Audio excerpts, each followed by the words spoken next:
रहे हैं गंगा कैसेट की प्रस्तुति।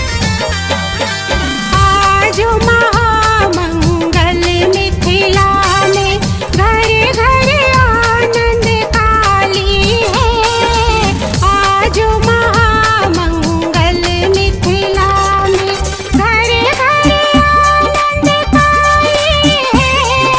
घर घर आनंद काली है। आज महामंगल मिथिला में घर घर आनंद काली है। आज महामंगल मिथिला में।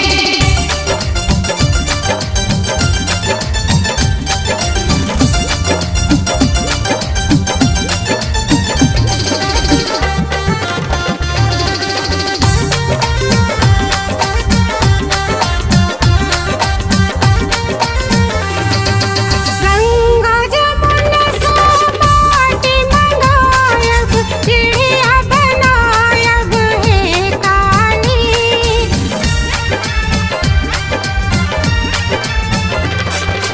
गंगा जमुना सोमाटी मंगायब गंगा जमुना सोमाटी मंगायब चिड़िया बनायब है काली। आज महामंगल मिथिला में घर घर आनंद काली है। आज महामंगल मिथिला में घर घर आनंद काली है।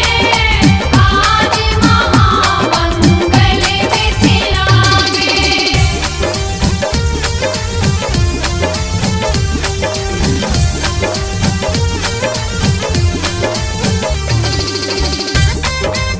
आप सुन रहे हैं गंगा कैसेट की प्रस्तुति।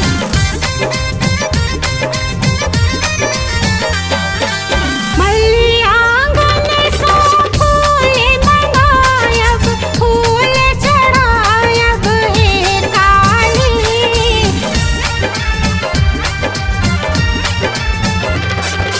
मलियांगन सो फूल मंगायब मलियांगन सो फूल मंगायब फूल चढ़ायब है काली।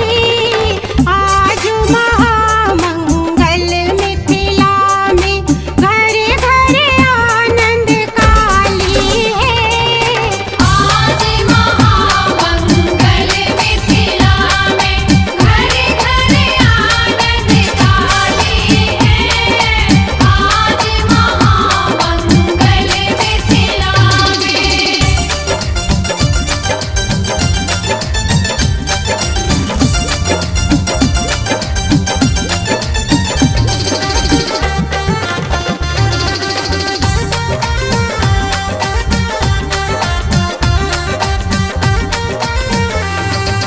बनिया दुकान से गुगुल मंगायब धूप दिखायब है काली।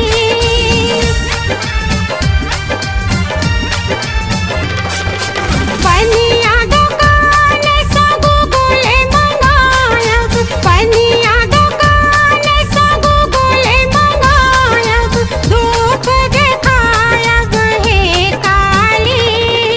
आज महामंगल मिथिला में घर घर आनंद काली है।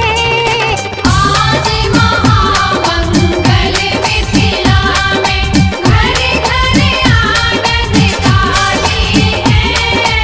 आज महामंगल मिथिला में।